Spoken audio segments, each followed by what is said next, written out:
तो आज का जो टॉपिक है वो है कॉची इंटीग्रल फार्मूला। किसके लिए? For derivative of analytical function. कोई भी फंक्शन जो एनालिटिक हो उसका डेरिवेटिव करेंगे तो कॉची इंटीग्रल फार्मूला क्या होगा। ठीक है, हम लोग ये पढ़ने वाले। पहले हम लोग पढ़ चुके हैं कॉची इंटीग्रल फार्मूला। ठीक है, उससे पहले एनालिटिक फंक्शन भी पढ़े हैं और कॉची इंटीग्रल थ्योरम भी पढ़े हैं। तो इन सब की वीडियोज़ को आप देखना चाहें तो देख सकते हैं, लिंक आपको डिस्क्रिप्शन में मिल जाएगा। अब देखिए, आप आगे क्या है हमको जानना पड़ेगा कि यहाँ पर डेरिवेटिव का मतलब क्या है।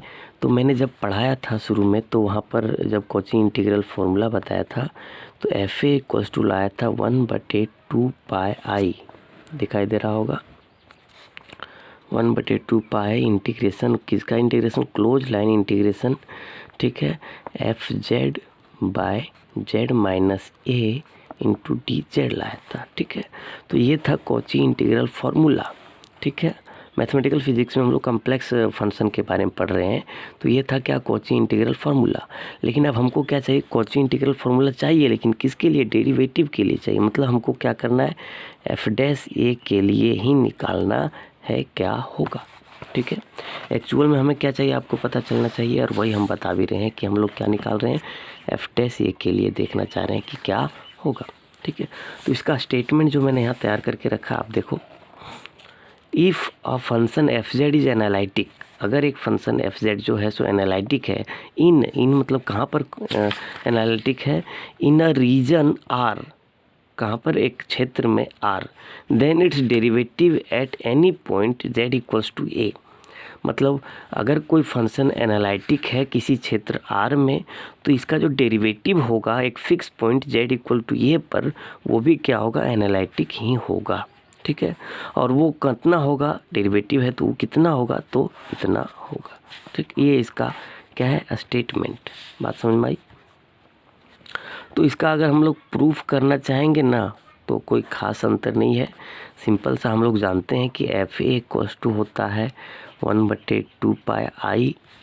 इंटीग्रेशन लाइन इंटीग्रेशन है एफ जेड बटे Z minus A into D Z. इतना तो हम लोग जानते हैं। कहाँ जानते हैं? From Cauchy integral formula. ठीक है, ये तो हम लोग डेरिवेटिव के लिए पढ़ रहे हैं, लेकिन हम लोग पहले जानते हैं ये देखिए यहाँ पर मैंने लिखा अभी, ये तो जानते ही हैं। ठीक है, तो उसमें कोई दिक्कत नहीं होगा हमको, है ना, उसमें कोई दिक्कत नहीं होगा। ठीक है, तो वही हम यहाँ पर करना चाह रहे हैं कि ये देखो, हम लोग प्रूफ करना चाह रहे हैं। तो प्रूफ में हम लोग ये जानते हैं, फ्रॉम कॉची इंटीग्रल फार्मूला। यहाँ पर लिख देंगे फ्रॉम कॉची इंटीग्रल फार्मूला, है ना, फार्मूला लिख दीजिएगा यहाँ पर। ठीक है, अब इसका डेरिवेटिव निकालना चाहेंगे तो क्या करेंगे? डेल बाय डेल ए, दोनों तरफ लगा देंगे। ठीक है, बात समझ में आई? और इधर भी लगा देंगे, तो यहाँ पर जहाँ पर ए रहेगा वहीं पर ना डेरिवेटिव होगा। तो ये वाला पार्ट तो कांस्टेंट हो जाएगा, क्योंकि इसमें ये है नहीं तो बाहर आ जाएगा। ठीक है, इंटीग्रेशन सी रहने देंगे। एफ जेड भी क्या है? कांस्टेंट है, क्योंकि इसमें ये है नहीं। ये है कहाँ? इस वाले टर्म में। तो डेल बाय डेल ए हम लोग लगाएंगे कौन से वाले टर्म में? ये नीचे वाला टर्म जो है 1/जेड माइनस ए में। ठीक है, इंटू डी जेड तो रह ही जाएगा। ठीक है, तो ये देखियो, कोई भी फंक्शन को उसी के रिस्पेक्ट में डिफ्रेंशिएट करते हैं तो क्या बन जाता है? एफ डैश ए। इसको एफ डैश ए लिख सकते हैं, क्योंकि वन टाइम डिफ्रेंशिएशन हुआ है। 1/2 पाई आई को मैंने रहने दिया, और इंटीग्रेशन को भी रहने दो, एफ जेड को भी रहने दो। ठीक है, आपको पता होगा कि अगर हम लोग क्या करते हैं, 1/x का डिफ्रेंशिएशन करते हैं तो क्या आता है? ये आता है, हम लोग d/dx निकालते हैं। किसका? 1/x का। तो कितना आता है ये? 1/x² आता है ना। तो वही हम लोग को यहाँ देखना पड़ेगा कि यहाँ भी वही है, 1/x है, और उसको इसी के रिस्पेक्ट में कर रहे हैं। ठीक है, तो यहाँ पर कितना आ जाएगा? आ जाएगा इतना का स्क्वायर। ठीक है, इंटू तो डी जेड है तो डी जेड रहेगा ही रहेगा। ठीक है ना, कोई दिक्कत नहीं है। तो यही हमारा हो गया कॉची इंटीग्रल फार्मूला का प्रूफ। एक फार्मूला किसके लिए है? एक्सटेंशन के लिए है। ठीक है, तो चलिए भाई, अब ये तो हुआ जब डेरिवेटिव रहे, पहला डेरिवेटिव। तो अगर दूसरा डेरिवेटिव रहे तो क्या होगा?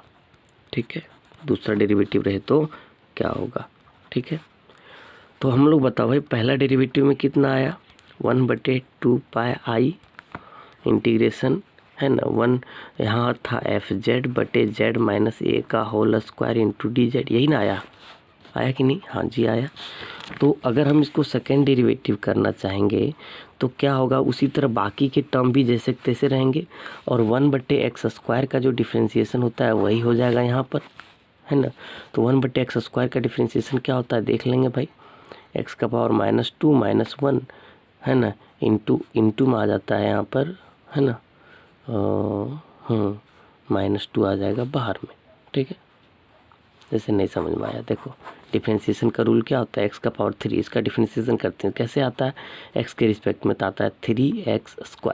होता क्या है, ये 3 कहाँ होता है, इसमें मल्टीप्लाई हो जाता है और जो पावर रहता है उसमें से 1 घट जाता है। उसी तरह से अगर यहाँ पर क्या है, यहाँ पर है 1/x², इसको हम लोग लिख सकते हैं क्या, इसको हम लोग लिख सकते हैं x का पावर -2। अब जो पावर है वो आ जाएगा यहाँ बाहर में इंटू, इसमें क्या हो जाएगा, 1 कम हो जाएगा, ठीक है। तो x का पावर कितना हो जाएगा यहाँ पर -3, तो -2 इंटू 1/x का पावर 3। तो डबल डैश अगर करना चाहेंगे तो क्या आएगा, सिंपली कुछ भी नहीं आएगा, बस -2 यहाँ पर आ जाएगा -2, ठीक है। इंटीग्रेशन वही रहेगा, FZ भी रहेगा और नीचे क्या हो Z - A का क्यूब हो जाएगा इंटू DZ हो जाएगा, ठीक है। बात समझ में आ गई। तो ये था हमारा आज का लेक्चर। चैनल को क्या करो, सब्सक्राइब करो भाई, ठीक है। बेल आइकन को प्रेस करो, ठीक है। धन्यवाद।